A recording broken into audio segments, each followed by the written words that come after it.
Hi, and welcome back to GCSE History lessons. In this lesson, we will examine the establishment of the North Atlantic Treaty Organisation, NATO, and Comecon. By the end of this lesson, you should be able to explain the reasons for the establishment of NATO and Comecon and understand the role of each organisation.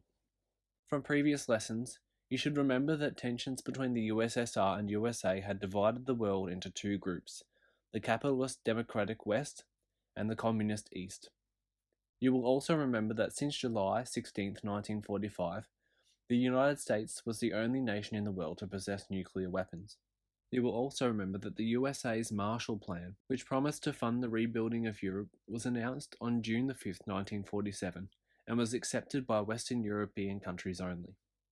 In March 1948, Belgium, the Netherlands, Luxembourg, the UK and France created an alliance called the Brussels Pact. With the Berlin airlift raising the popularity of the USA in Europe, plans were made to extend this alliance across the Atlantic, to include the US. On April 4, 1949, the North Atlantic Treaty Organisation was created, bringing Canada and the USA into a military alliance with 10 European states, but not Germany. The treaty was ratified and came into force in July 1949. The creation of the North Atlantic Treaty Organisation was a major event in Cold War politics. At the heart of the treaty was the commitment by all members that an attack on one of them would be an attack on all of them. This was meant to deter the Soviets from attacking any of the NATO countries, especially since the US possessed nuclear weapons.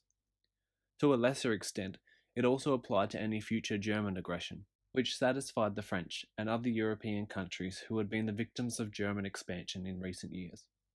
The North Atlantic Treaty Organisation was not intended by Truman to be a permanent commitment of US military forces in Europe, but the moment the Soviets possessed nuclear weapons, it became clear that the United States was the only other nation capable of matching or deterring the USSR's armed forces.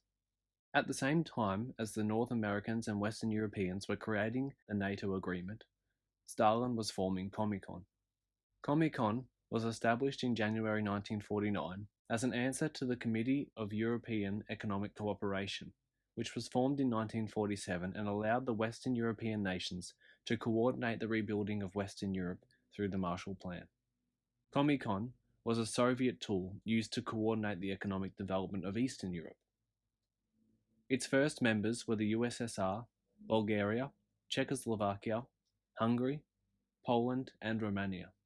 While the Committee of European Economic Cooperation allowed its countries to work closely together as they wished, Comecon was more systematic. It allowed the USSR to coordinate the economies of Eastern Europe so that each specialised in particular industries. So, to summarise what we've learned today, in March 1948, Britain, France, the Netherlands, Luxembourg and Belgium signed the Brussels Pact, which was a military alliance. On April 4, 1949, the Brussels Pact was expanded to include 10 Western European countries, the US and Canada. It was called the North Atlantic Treaty Organisation, or NATO. The central agreement of NATO was that an attack on one NATO member would be considered to be an attack on all of them. The NATO Pact was meant to deter Soviet aggression, with the USA and its nuclear capabilities key to this strategy.